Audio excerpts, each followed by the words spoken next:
A carta-recusa do escritor foi publicada na sua íntegra pelo jornal Última Hora, do Rio de Janeiro, edição de 23 de outubro de 1964. Lamento vivamente que esse assunto tenha tomado a aparência de um escândalo. Um prêmio foi concedido e alguém o recusa.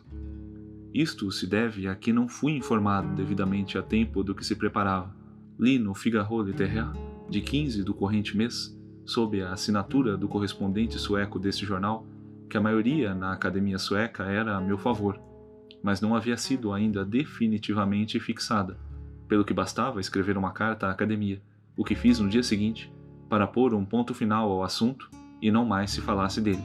Eu ignorava, então, que o Prêmio Nobel é outorgado sem que se peça a opinião ao interessado, e pensei que ainda era tempo de impedi-lo. Mas compreendo muito bem que quando a Academia Sueca faz sua escolha, já não pode voltar atrás. As razões pelas quais renuncio ao prêmio não se referem nem à Academia Sueca, nem ao Prêmio Nobel em si, como já expliquei em minha carta à Academia.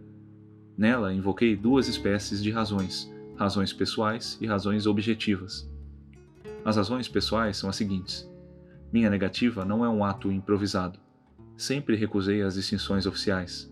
Quando, depois da guerra em 1945, me propuseram a Legião de Honra, recusei-a, apesar de possuir amigos no governo. Igualmente, nunca aceitei ingressar no Collège de France, como sugeriram alguns de meus amigos. Essa atitude é baseada em minha concepção do trabalho do escritor. Um escritor que assume posições políticas, sociais ou literárias somente deve agir com meios que lhe são próprios, isto é, com a palavra escrita. Todas as distinções que possa receber expõem seus leitores a uma pressão que não considero desejável. Não é a mesma coisa se eu assino Jean-Paul Sartre que se assino Jean-Paul Sartre, Prêmio Nobel. O escritor que aceita uma distinção desse gênero compromete também a associação ou instituição que a outorga. Minhas simpatias pelos guerrilheiros venezuelanos somente a mim comprometem, mas se o Prêmio Nobel Jean-Paul Sartre toma partido pela resistência na Venezuela, arrasta consigo todo o Prêmio Nobel como instituição. O escritor deve, pois, negar-se a se deixar transformar em instituição, mesmo que isto se verifique pela mais honrosa forma, como no caso presente. Esta atitude é inteiramente pessoal e, evidentemente, não representa nenhuma crítica contra aqueles que já foram premiados. Tenho muita estima e admiração por muitos dos laureados que conheci pessoalmente. Mas minhas razões objetivas são as seguintes. O único combate atualmente possível no campo da cultura é o da existência pacífica das duas culturas, a do leste e a do oeste. Não quero dizer com isso que seja necessário que se deem abraços. Sei perfeitamente que o confronto entre estas duas culturas deve, por necessidade, adotar a forma de um conflito. Conflito que deve ter lugar entre homens e entre culturas, mas sem intervenção de instituições. Sinto pessoal e profundamente as contradições entre as duas culturas.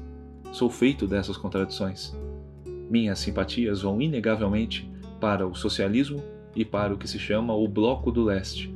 Mas vivi e me eduquei numa família burguesa e numa cultura burguesa. Isto me permite colaborar com todos aqueles que querem aproximar ambas as culturas. Espero, naturalmente, que a melhor ganhe, isto é, o socialismo. Por isso é que não posso aceitar nenhuma distinção concedida pelas altas instâncias culturais, tanto de leste como do oeste, mesmo que admita sua existência. Embora todas as minhas simpatias vão para o campo socialista, ser-me-ia impossível aceitar, por exemplo, o Prêmio Lenin, se alguém me quisesse conceder, o que não se dá. Sei muito bem que o Prêmio Nobel, por si mesmo, não é um prêmio literário do campo ocidental, mas se transforma no que se faz dele, e podem suceder coisas que os membros da Academia Sueca não podem prever.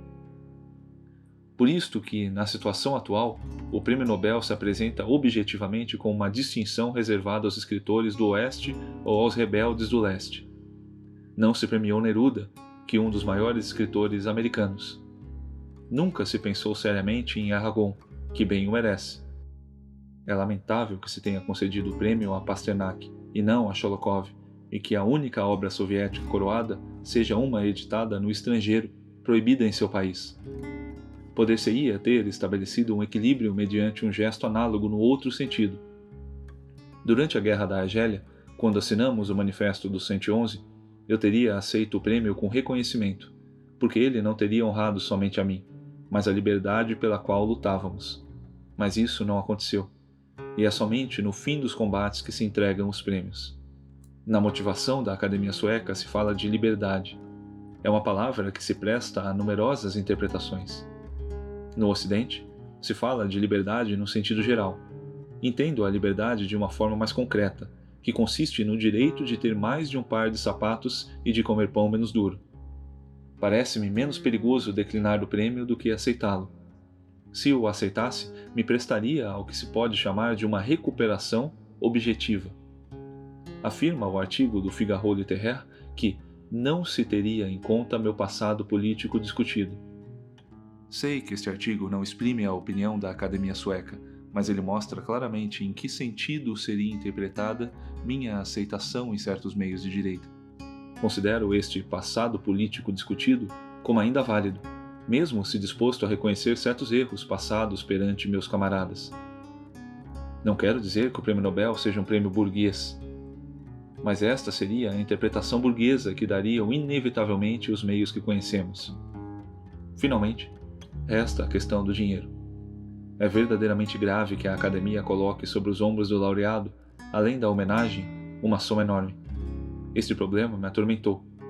Ou bem se aceita o prêmio e com a soma recebida se apoiam movimentos ou organizações que se consideram importantes, de minha parte seria o Comitê Apartheid de Londres.